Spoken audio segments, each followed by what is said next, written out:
Yo, what's going on, guys? So today I am making a video talking about supplements, and specifically we're going to be talking about supplements for beginners. This is going to be kind of a follow-up video to the video that I made, I believe it was 2 weeks ago now, maybe 3 weeks ago now, where I talked about if you are a beginning lifter or you're a beginning bodybuilder or beginning powerlifter, whatever, and you're getting into the sport, like there are a lot of things in the sport that you should be avoiding spending money on, and there are a few things that you should be spending your money on. And if you guys remember from that video, I talked about some of the things that you should be spending your money on is food, a good coach, or a good nutritionist, and then supplements. And I said in the video that I think that there are a lot of supplements that are bullshit, but there are also a lot of supplements that are actually pretty beneficial for you, and they're going to be worth the financial investment that you're going to put into them to get stuff out of them. So this video is going to be a follow-up video on that one, where we're going to be talking about the supplements specifically. So first things first, I want to kind of give the same disclaimer as I did in the investment video, where I kind of talk about the phrase beginner. So in my opinion, a beginner is anybody that has 18 months, maybe 2 years or less of training experience. So even though a lot of people that will be listening to this video, they may not technically be a beginner, like maybe they've been in the gym for 3, 4, 5, 6, 7, 8 years, whatever. What I consider a beginner personally is true, what I call training age. So maybe you've been in the gym for 5 or 6 years, but 4 or 5 of those years you've just been fucking around and you really haven't been making any progress. To me, even though you've been in the gym for 6 years, if you spent 5 of them messing around, you've really only been training for 1 year. So even though you have 6 years of total experience in the gym, you only have 1 good year under your belt. So in my opinion, even though you don't meet the dictionary definition of a beginner, in my opinion, you are a beginner. I also think that this video is going to be applicable to a lot of people that have been doing this for a long time, because I noticed that the longer I've only been doing this for 3 or 4 years, so I by no means want to say that I'm super experienced, but I find that as years go by, I continuously get reminded of the basics and the basic supplements. New supplements will come out, and even I will sit there and I'll be like, man, I really want to get the supplement. It's supposed to do this and this and this. But then I do some research, and I'm really reminded of the basics and really reminded of the things that truly make progress. And I always come back to the basics. So even if you have been doing this for a long time, this would be a good opportunity for you to maybe, I guess, open your eyes and take a look at what you're doing and what you're spending your money on, and maybe help you pull back on some of the things that are unnecessary and things that aren't really necessarily helping you, and put more focus into things that actually do matter. Anyways, so the first thing that I'm going to talk about is supplements that you're probably spending your money on, or that you're tempted to spend money on. And then we're going to talk about, for some of them, there are some alternatives. For some there aren't, just because the supplements that you're buying are completely garbage. But we'll talk about all that kind of stuff. And then we'll get into the supplements that you actually should be spending your money on. And you guys can't see it in the shot now, but over here on my table, I have a lot of the supplements here, so I'll be able to show you guys exactly what I'm talking about and firsthand experience. So we'll try to get the focus good. I have my camera angled kind of towards our bay window right now in our house, but it's so we got some light coming in, but hopefully I can kind of stabilize everything so it looks good. So first things first, do not spend money on pre-workouts, prefabricated pre-workouts. What I mean by a prefabricated pre-workout is a pre-workout that has been made by a supplement company that contains a laundry list of ingredients, right? So just some examples: C4, Redcon 1, Total War. I don't know. I don't buy prefabricated workouts, so I don't really know what is popular right now. But what you're going to notice out of a lot of these prefabricated pre-workouts is their ingredients are massively underdosed. So they may contain some ingredients like citrulline, beta-alanine, whatever, but the amount of that ingredient is very, very much underdosed. So even though you're getting a good ingredient, like say citrulline malate, you're not getting enough of that ingredient to actually give you a benefit. And what you're going to notice with a lot of these prefabricated pre-workouts is the main ingredient, the active ingredient that you're getting the most of is just caffeine. So what you're doing is, if say you buy a pre-workout powder that's 30 scoops, 30 servings, and you spend $30 on it, what you could potentially be spending your money on is just flavored caffeine powder, which is a huge waste of money, especially when you take into consideration that things like this, let's see if I can focus this. This is Jet Alert. These are, let me try. There we go, it's a little better. These are caffeine tablets.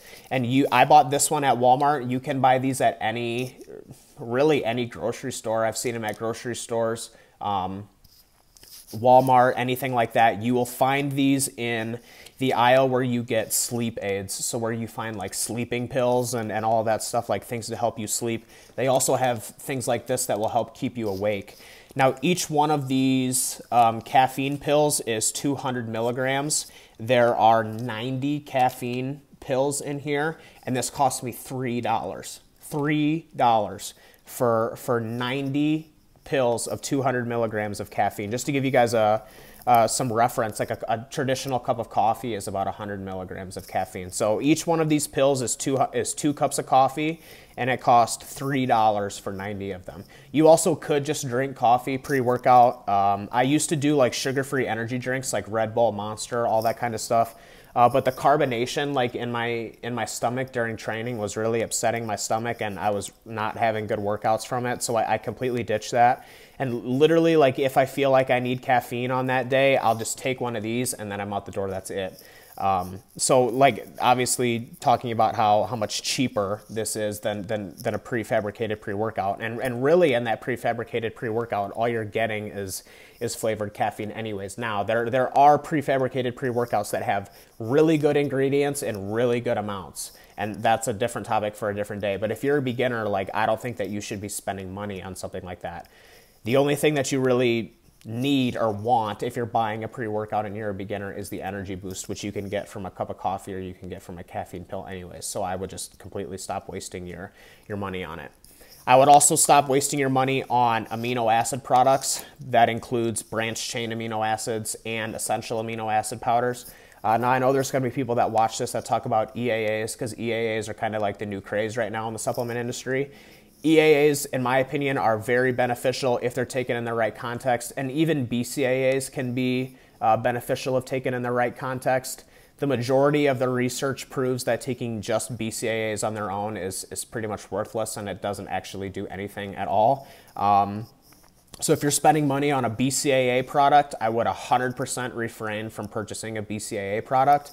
If you're spending money on an EAA product, I think I would be hesitant to tell you to stop, but I would just make sure that you're hitting your daily protein intake. And honestly, if you're hitting your daily protein intake adequately and you're kind of spreading that out throughout the day so you can have frequent spikes and muscle protein synthesis and mTOR, then I would go as far to say that even an EAA product, while it is beneficial, I wouldn't be spending money on it.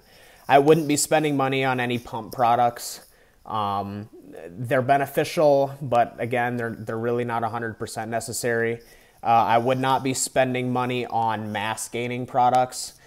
You can make your own homemade mass gainer.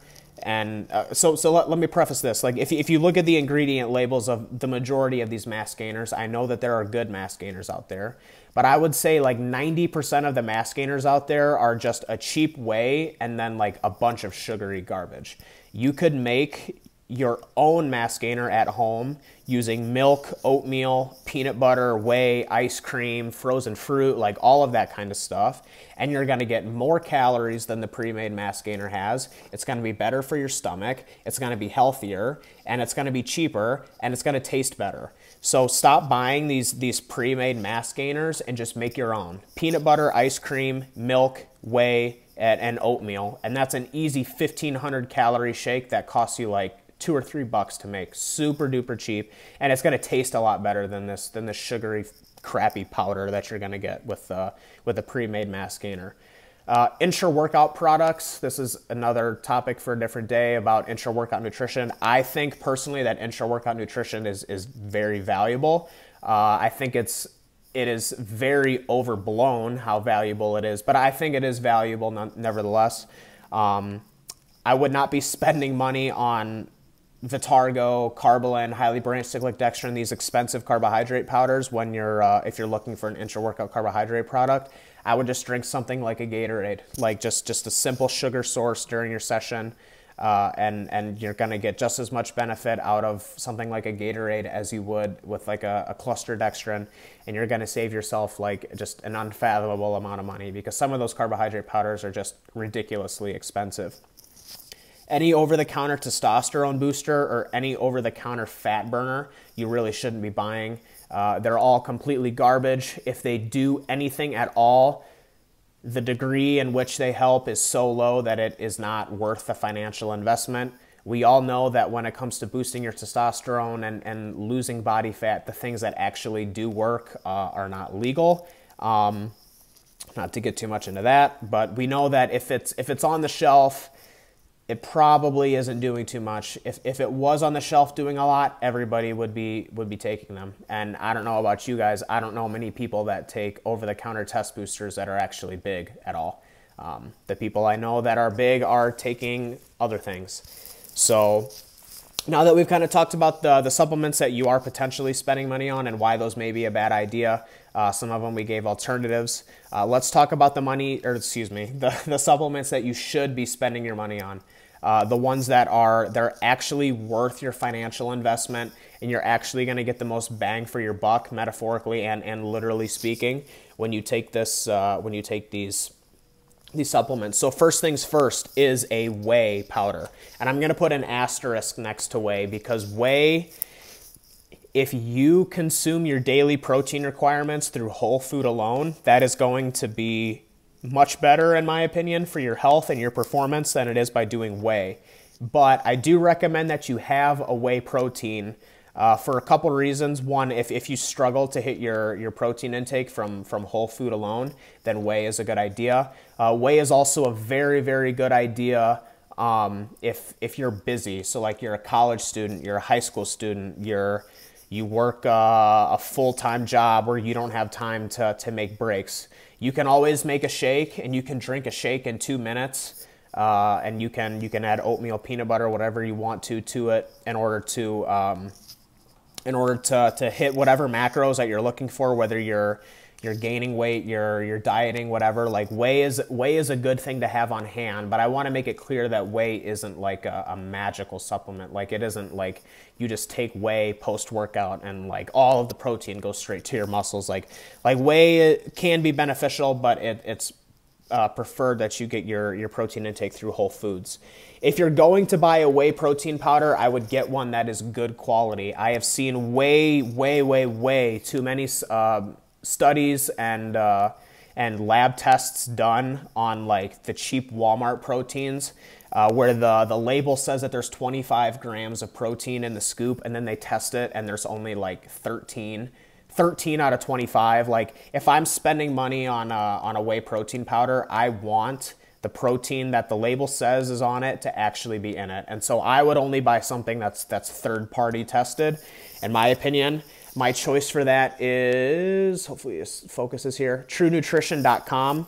TrueNutrition.com is owned by Dante Trudell, who is an absolute legend in the bodybuilding industry. He's one of the original coaches, and in my opinion, like I'd probably go as far to say, alongside with Scott Stevenson, probably the smartest guy like in the bodybuilding industry, period.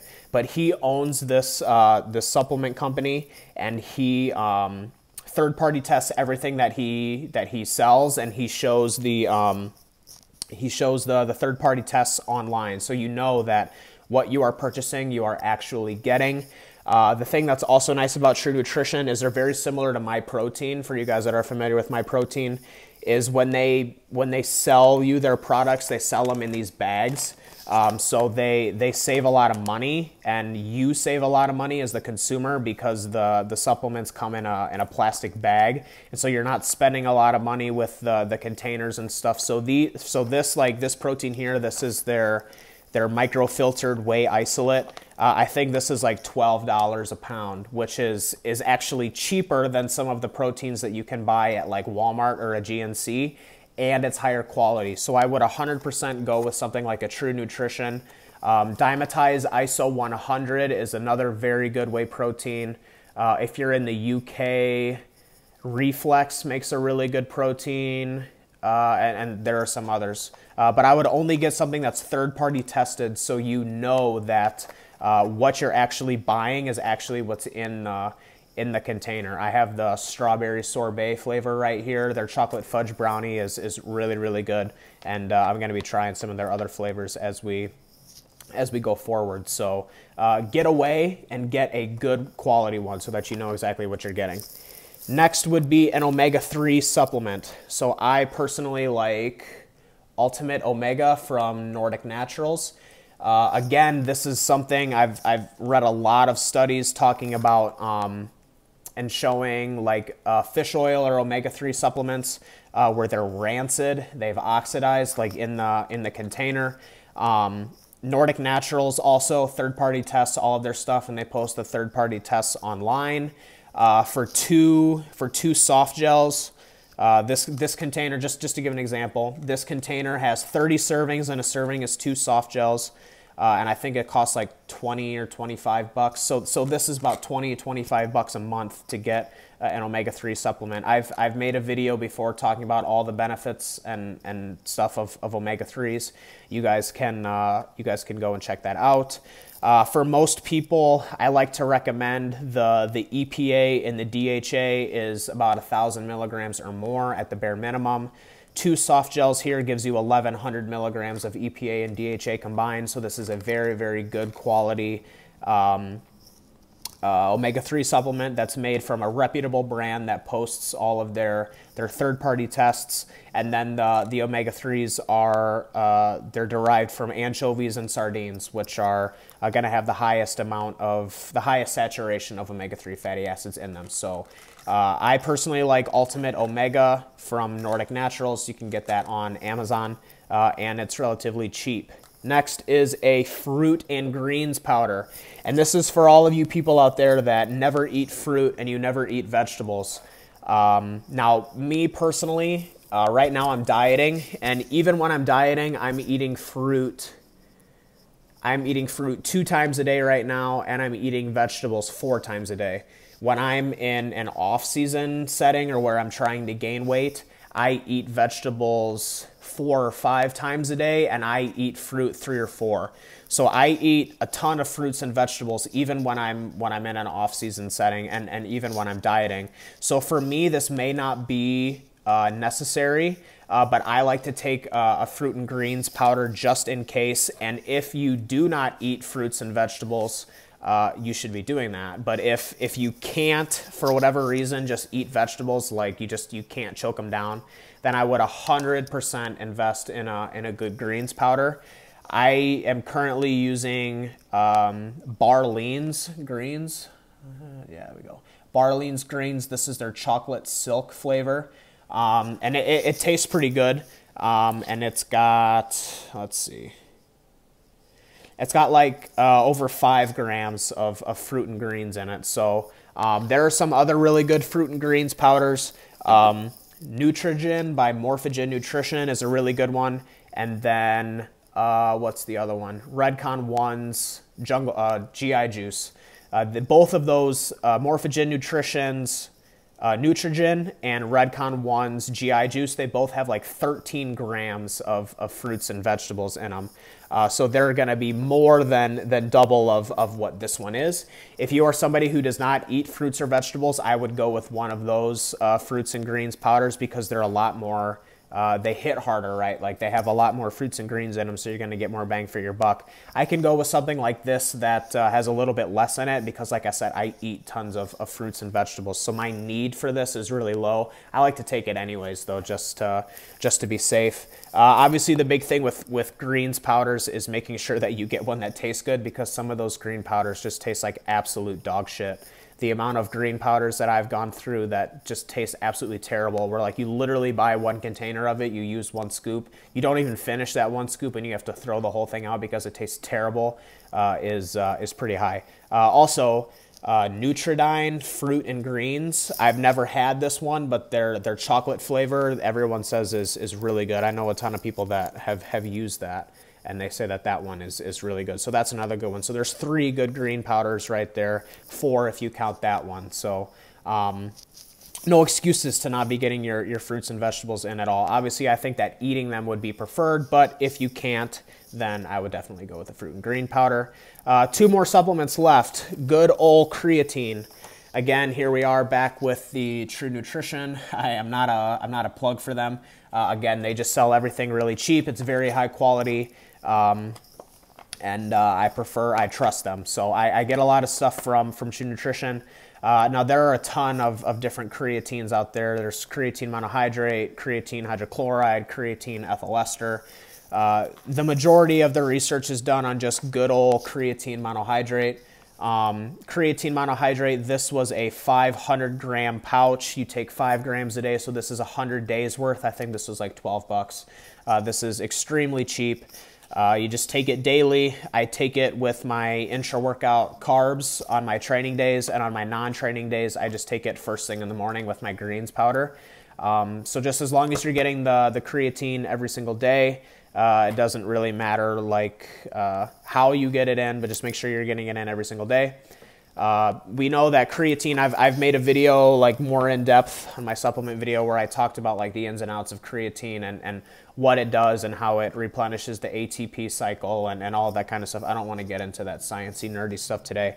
But creatine alongside caffeine are the 2 like most studied, and they have the most literature backing behind them for improving your performance in the gym. So creatine is a fantastic supplement that you should be using. It is not banned, as far as I know, on any like sports list, because it's not an illegal drug, so it shouldn't be banned for anything at all. But it is a fantastic supplement for benefiting your performance, and it's extremely cheap. The problem is just reminding yourself to take it every single day. And then the final supplement is vitamin D3. See if we can show that here. So this is vitamin D3, 5,000 IUs.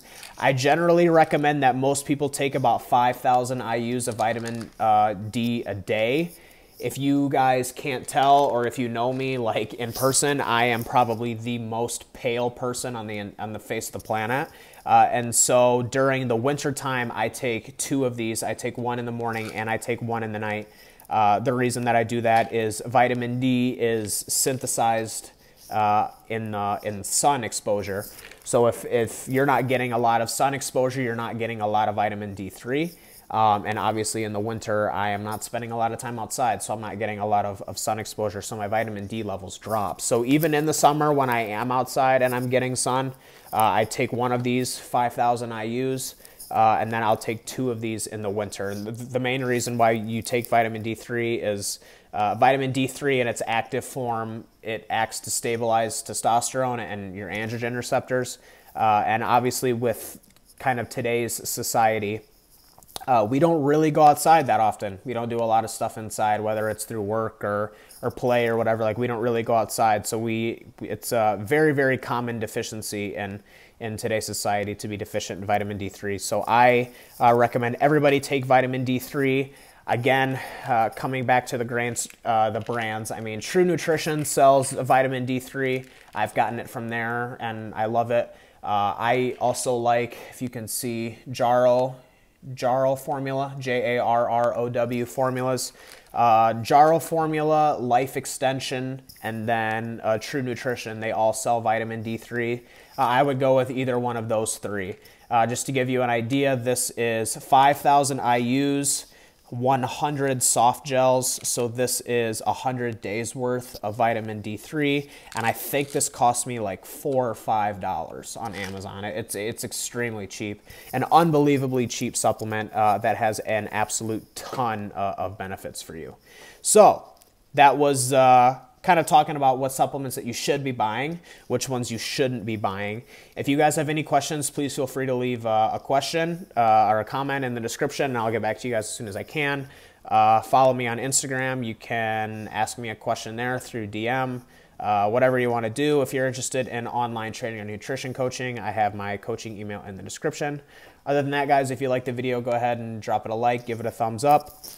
Subscribe to the channel if you like the content that I put out. Other than that, guys, take it easy. Have a good one.